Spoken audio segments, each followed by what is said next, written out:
God bless you all. Hello. Hello. I wanted to come and encourage your hearts, especially those of you who are married. I want to offer you a word of encouragement according to Second Corinthians, the 5th chapter and the 17th verse, where it says that therefore, if any man be in Christ, he is a new creation. If you continue to read that word, you will not only see that God says that we are a new creation, but he also says that you are a minister of reconciliation. So what does that mean to you as being married? How does that pertain to you and your marriage? Well, if you continue to read on, it also says that God put the word of reconciliation in our mouth. The word of reconciliation is in your mouth, and that it is God who was in Christ, reconciling the world to himself. And as he was doing that, he did not count the sin of man against them. That's right.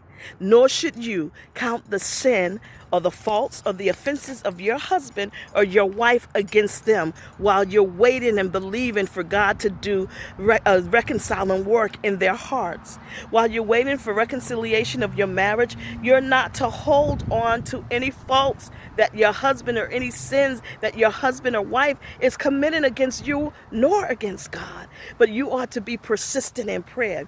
You ought to faithfully pray. You ought to faithfully forgive. You ought to do the work in the ministry of reconciliation, which means you ought to be patient, serve with an attitude in the heart of patience. Out of patience, be forbearing, be forgiving, be loving. Show forth the love of God. Show forth love, the kind of love that does not hold or keep a record of the things that is done against it. That's what Corinthians says. First Corinthians says that love bears no record or keeps no record of all the wrongs that is done to it, nor should you. Listen, know this, that it is the ministry of reconciliation that will yield forth the fruit of reconciliation. So continue to do the work and allow God to do the miraculous. This is Jacqueline Baxter Hollins. Until next time, God bless you. Bye-bye.